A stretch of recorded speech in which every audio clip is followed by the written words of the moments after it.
देश के सच्चे मुद्दों और सच्ची खबरों को देखने के लिए हमारे चैनल को सब्सक्राइब कीजिए, नोटिफिकेशन बेल जरूर ऑन कीजिए।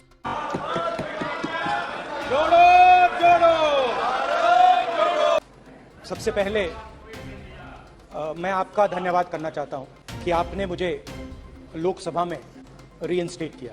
और पिछली बार जब मैं बोला तो शायद मैंने आपको थोड़ा कष्ट भी पहुंचाया, क्योंकि मैंने इतनी जोरों से अदानी जी पे फोकस किया कि जो आपके सीनियर नेता हैं शायद उनको थोड़ा कष्ट हुआ। तो वो जो उनको कष्ट हुआ, हमेशा अडानी पे अभी भी कष्ट हो रहा है। तो वो जो कष्ट हुआ 2, 3, 4, 5 उसका असर शायद आप पे भी थोड़ा हुआ। तो इसके लिए मैं आपसे माफी मांगता हूं, मगर मैंने सिर्फ सच्चाई रखी थी। मगर आज जो मेरे बीजेपी के मित्र हैं, आज आपको डरने की जरूरत नहीं है। डरो मत, क्योंकि आज जो मेरा भाषण है, डरो मत, और आप डरो मत। आज कोई घबराने की जरूरत नहीं है। आज मैं अपना भाषण, मेन जो भाषण है वो अदानी जी पे नहीं बोलने जा रहा। आप छोड़िए, तो आप रिलैक्स कर सकते हैं, आप शांत रह सकते हैं, क्योंकि मेरा भाषण आज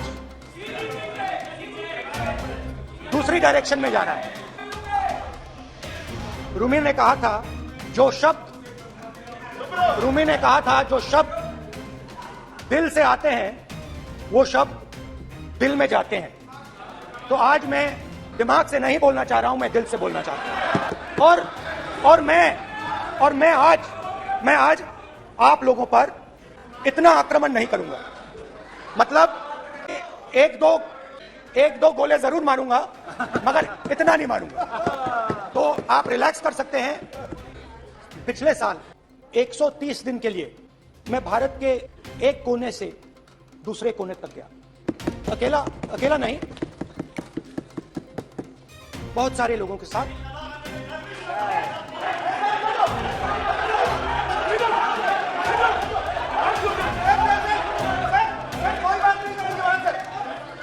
सर ये हमारा टाइम खत्म करने का साजिश है।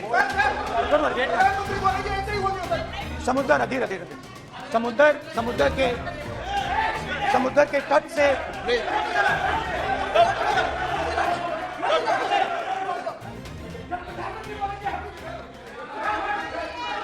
माननीय सदस्य प्लीज ऐसे धमकाने का बाकी मत बोलो यहाँ पे। हाँ प्लीज। समुद्र के तट से कश्मीर की बर्फीली पहाड़ी तक चला। नहीं, लद्दाख को मैंने नहीं छोड़ा। यात्रा अभी खत्म नहीं हुई है, यात्रा जारी है और जरूर लद्दाख आएंगे, घबराइए मत। बहुत सारे लोगों ने मुझसे पूछा यात्रा के दौरान, यात्रा के बाद कि राहुल तुम क्यों चल रहे हो, क्या तुम्हारा लक्ष्य क्या है, कन्याकुमारी से कश्मीर तक क्यों जा रहे हो। और जब वो मुझसे पूछते थे, शुरुआत में मेरे मुंह से जवाब नहीं निकलता था। शायद मुझे ही नहीं मालूम था कि मैंने ये यात्रा क्यों शुरू की। जब मैं कन्याकुमारी से शुरू हुआ, मैं सोच रहा था मैं हिंदुस्तान को देखना चाहता हूं, समझना चाहता हूं, लोगों के बीच में जाना चाहता हूं, मगर गहराई से मुझे मालूम नहीं था। थोड़ी देर में मुझे बात समझ आने लगी। मुझे प्यार था, जिस चीज के लिए मैं मरने को तैयार हूं, जिस चीज के लिए मैं मोदी जी की जेलों में जाने को तैयार हूं, जिस चीज के लिए मैंने 10 साल हर रोज गाली खाई, उस चीज को मैं समझना चाहता हूं। ये है क्या जिसने मेरे दिल को इतनी, जिस चीज ने मेरे दिल को इतनी मजबूती से पकड़ रखा था, उसको मैं समझना था। शुरुआत में जैसे मैंने शुरू किया, सालों से मैं हर रोज 8-10 किलोमीटर दौड़ता। तो मेरे दिमाग में था कि अगर मैं 10 किलोमीटर दौड़ सकता हूं तो 25 किलोमीटर चलने का क्या मतलब, कोई बड़ी बात नहीं। कि मैंने सोचा था, आज मैं उस भावना को देखूं तो वो अहंकार था कि मैं ये कर सकता, ये कुछ नहीं है। तो मेरे दिल में उस समय अहंकार था, मगर भारत अहंकार को एकदम मिटा देता है। एक सेकंड में मिटा देता है। तो हुआ क्या, 2-3 दिन में मेरे घुटने में दर्द शुरू हो गया। पुरानी इंजरी थी और जबरदस्त दर्द। हर रोज मैं उठूं और मेरे घुटने में दर्द, हर कदम में दर्द। तो पहले 2-3 दिनों में जो अहंकार था, जो मतलब भेड़िया जो निकला था, वो चीटी बनी एकदम। जो हिंदुस्तान को अहंकार से देखने निकला था, वो पूरा का पूरा अहंकार गायब हो गया। और रोज मैं डर डर के चलूं कि क्या मैं कल चल पाऊंगा, ये मेरे दिल में डर था। और जब भी ये डर बढ़ता था, कहीं ना कहीं से कोई ना कोई शक्ति मेरी मदद कर देती। एक दिन मैं सह नहीं पा रहा था, एक छोटी सी लड़की आती है, मुझे चिट्ठी दे देती। मैंने चिट्ठी खोली, 8 साल की थी, उसमें लिखा था, Rahul I am walking with, don't worry. उसने मेरे पैर में चोट देखी और उसने अपनी शक्ति मुझे दी। सिर्फ उसने नहीं, लाखों लोग। और शुरुआत में जब मैं चल रहा था, कोई किसान आता था, मैं एकदम पहले उसको अपनी बात बताता था कि आपको ये करना चाहिए, आपको इस प्रकार से काम करना चाहिए। मगर इतने लोग आए, हजारों लोग आए, कि थोड़ी देर में मैं बोल नहीं पाया। मैं जो मेरे दिल में बोलने का डिजायर था वो बंद हो गया, बोल ही नहीं पाया, क्योंकि इतने लोगों से बोलना था। और एक सन्नाटा सा छा गया, भीड़ की आवाज थी, भारत जोड़ो, भारत जोड़ो, भारत जोड़ो। और जो मेरे से बात करता था उसकी आवाज में सुनता गया। हर रोज सुबह 6 बजे से रात 7-8 बजे तक आम आदमी, गरीब, अमीर, बिजनेसमैन, किसान, मजदूर, सबकी आवाज। आप कल से रुके, अब थोड़ा और रुक जाओ, 5-10 मिनट रुक जाओ। तो ये चलता गया, मैं बात सुनता गया। और फिर मेरे पास एक किसान आया और किसान ने हाथ में रुई पकड़ी हुई थी और उसने मुझे कहा, उसने मुझे कहा, मेरी आंख में देखकर उसने मुझे अपना वो रुई का बंडल दिया और उसने कहा, राहुल जी यही बचा है मेरे खेत का यही बचा है और कुछ बचा नहीं है। मैंने उससे जो मैं नॉर्मली सवाल पूछता था, भैया आपको बीमा का पैसा मिला, वो पूछा, बीमा का पैसा मिला, वो पूछा। और किसान ने मेरा हाथ पकड़ा। किसान मुझे कहता है कि नहीं राहुल जी, मुझे बीमा का पैसा नहीं मिला। हिंदुस्तान के बड़े उद्योगपतियों ने, मगर इस बार बड़ी अजीब सी चीज हुई। जब मैंने किसान को देखा और वो मुझसे बोल रहा था, तो जो उसके दिल में दर्द था वो मेरे दिल में आया। जो उसके आंखों में शर्म थी जब वो अपनी बीवी से बात करता था, वो शर्म मेरी आंखों में आई। जब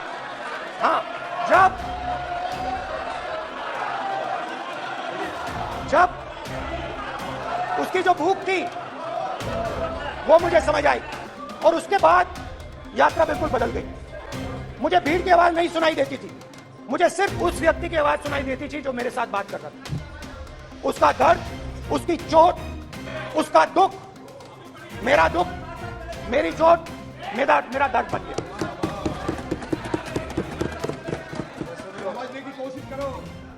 भाइयों और बहनों, लोग कहते हैं कि ये देश है, कोई कहता है ये अलग अलग भाषाएं हैं, कोई कहता है ये जमीन है, मिट्टी है, कोई कहता है ये धर्म है, ये सोना है, ये चांदी है। मगर भाइयों और बहनों, सच्चाई है कि ये देश एक आवाज है। ये देश सिर्फ एक आवाज है। ये देश इस देश के लोगों की आवाज है। इस देश के लोगों का दर्द है, दुख है, कठिनाइयां हैं। और अगर हमें इस आवाज को सुनना है तो हमारे दिल में जो अहंकार है, हमारे जो डिजायर्स हैं, हमारे जो सपने हैं, उनको हमें परे करना पड़ेगा। जब हम अपने सपनों को परे करते हैं, तब हमें हिंदुस्तान की आवाज सुनाई देती है। तब तक हिंदुस्तान की आवाज हमें नहीं सुनाई देती। अब आप कहोगे ये बात मैंने नॉन कॉन्फिडेंस मोशन में क्यों रखी? इसका क्या मतलब है कि भारत एक आवाज है, भारत लोगों का दुख है, भारत लोगों का कष्ट है, मुश्किलें हैं। क्योंकि भाइयों और बहनों, अध्यक्ष महोदय, अब पूरा सूद समय जवाब को मिलेगा, पूरा सूद समय देंगे सर। फिर आप हमें मत रोकेगा अध्यक्ष महोदय, फिर आप हमें मत रोकेगा, फिर आप हमें मत रोकेगा, फिर आप हमें मत रोकेगा, आप हमें मत रोकेगा, फिर आप हमको मत रोकेगा, सर हम सब देख रहे हैं, सब सुन रहे हैं, आप हमको फिर मत रोकेगा। तो स्पीकर सर, भारत एक आवाज है, भारत इस देश के सब लोगों की आवाज है, और अगर हम उस आवाज को सुनना चाहते हैं, हमें अहंकार को, नफरत को मिटाना पड़ेगा। स्पीकर सर, कुछ ही दिन पहले मैं मणिपुर गया, हमारे प्रधानमंत्री नहीं गए, आज तक नहीं गए, क्योंकि उनके लिए मणिपुर हिंदुस्तान नहीं है।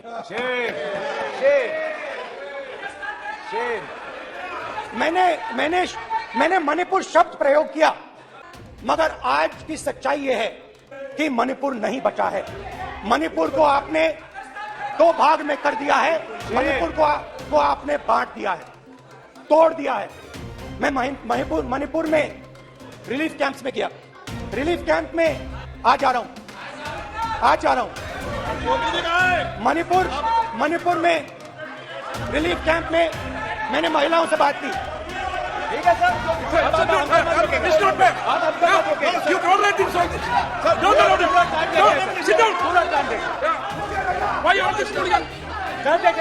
कर देखेंगे।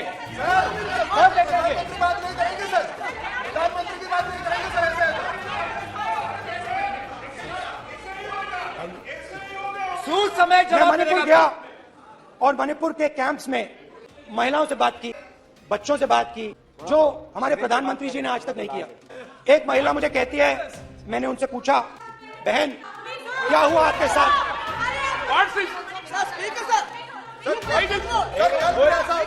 एक मंत्री बोल रहे, एक मंत्री खड़े होके बोल रहे, तो पूरा देश कल आपके खिलाफ खड़ा होगा।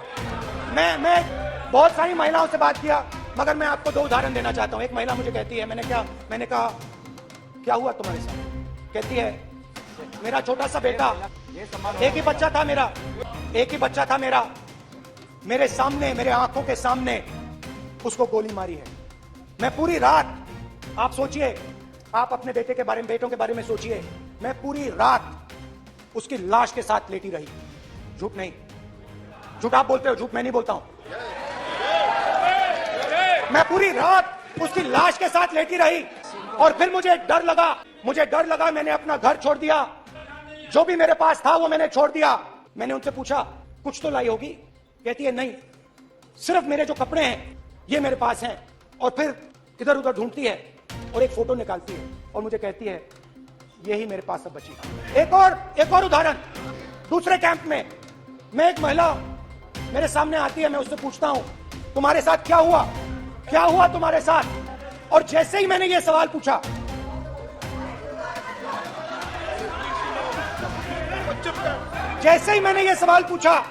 आप महिला का दर्द नहीं सुन सकते, महिला का दर्द नहीं सुन सकते, महिला का दर्द सुनने का मत ठहरे दिए, महिला का दर्द नहीं सुन सकते, महिला का दर्द नहीं सुन सकते।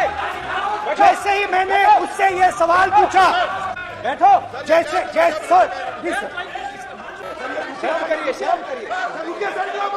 जैसे ही मैंने उससे सवाल पूछा, तुम्हारे साथ क्या हुआ, वैसे ही एक सेकंड में वो कांपने लगी। उसने अपने दिमाग में वो दृश्य देखा और वो बेहोश हो गई, मेरे सामने कांपती हुई बेहोश हो गई। तो ये मैंने आपको सिर्फ दो उदाहरण दिए हैं। स्पीकर सर, इन्होंने मणिपुर में हिंदुस्तान की हत्या की है, सिर्फ मणिपुर की नहीं, हिंदुस्तान की हत्या की है। इनकी राजनीति ने मणिपुर को नहीं, हिंदुस्तान को मणिपुर में मारा है, हिंदुस्तान को कत्ल किया है, हिंदुस्तान का मर्डर किया है मणिपुर में। जैसे मैंने भाषण के शुरुआत में बोला, भारत एक आवाज है, भारत हमारी जनता की आवाज है, दिल की आवाज है। उस आवाज की हत्या आपने मणिपुर में की। इसका मतलब भारत माता की हत्या आपने मणिपुर में की।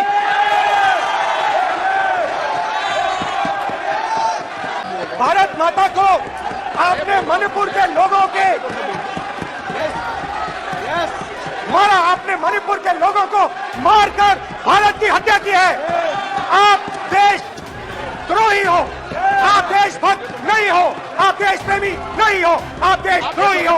आपने देश की हत्या मणिपुर में की। प्लीज प्लीज एक मिनट प्लीज प्लीज बैठिए प्लीज प्लीज बैठिए।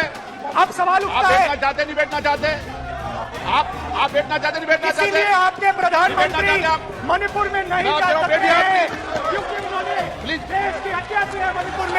मणिपुर में हिंदुस्तान की हत्या की है, भारत माता की हत्या की है। मणिपुर के लोगों के दिल में एक तो सवाल उठता है, एक मिनट बैठिए, आप बोल रहे हैं फिर। आप भारत माता के रखवाले नहीं एक हो, मिनट मानिए सर। आप भारत माता के हत्यारे हो। प्लीज मानिए सदस्य प्लीज प्लीज मानिए सदस्य प्लीज प्लीज प्लीज प्लीज देखिए मान्य सदस्यगण प्लीज प्लीज। मान्य सदस्यगण, भारत माँ हमारी माँ है, हमें सदन में बोलते समय संयम बरतना चाहिए। मेरा अपनी माँ की हत्या की बात कर रहा हूँ मैं, मणिपुर में अपनी माँ की हत्या की बात कर रहा हूँ मैं, आदर से बोल रहा हूँ। आपने मेरी माँ की हत्या की मणिपुर में। एक मेरी माँ यहाँ बैठी है, दूसरी माँ को आपने मणिपुर में मारा है। और हर रोज जब तक आप हिंसा को बंद नहीं करोगे तब तक आप मेरी माँ की हत्या कर रहे हो। हिंदुस्तान की सेना मणिपुर में एक दिन में शांति ला सकती है, हिंदुस्तान की सेना का प्रयोग नहीं कर रहे हो क्योंकि आप हिंदुस्तान को मणिपुर में मारना चाहते हो। तो अगर नरेंद्र मोदी जी हिंदुस्तान की आवाज नहीं सुनते हैं, अगर हिंदुस्तान के दिल की आवाज नहीं सुनते हैं, तो किसकी आवाज सुनते हैं? दो लोगों की आवाज सुनते हैं, इसकी आवाज सुनते हैं, इसकी आवाज सुनते हैं और इसलिए सुनते हैं। देख लीजिए अडानी जी के लिए मोदी जी ने क्या काम किया है, देख लीजिए ये पहले और ये बाद में। गलत तरीका आपका, आप सीनियर सदस्य हैं, आप इस तरीके का बाहर सदन में मत करिए। आप बात करिए लेकिन इस तरीके से पोस्टर लाना ये उचित नहीं है किसी तरीके से। रावण दो लोगों की सुनता था, मेघनाथ और कुंभकर्ण। वैसे ही नरेंद्र मोदी दो लोगों की सुनते हैं, अमित शाह और अडानी। भाई और बहनों, लंका को हनुमान ने नहीं जलाया था, लंका को रावण के अहंकार ने जलाया था। प्लीज माननीय सदस्य आप संयमित बोले, आप ये सदन है, आप तरीके से बोलिए। माननीय राम ने रावण को नहीं मारा था, रावण के अहंकार ने रावण को मारा था। आप पूरे देश में केरोसिन फेंक रहे हो, आपने मणिपुर में केरोसिन फेंकी, आपने चिंगारी लगा दी, अब आप हरियाणा में कर रहे हो, पूरे देश को आप जलाने में लगे हो। आप पूरे देश में भारत माता की हत्या कर रहे हो। धन्यवाद स्पीकर।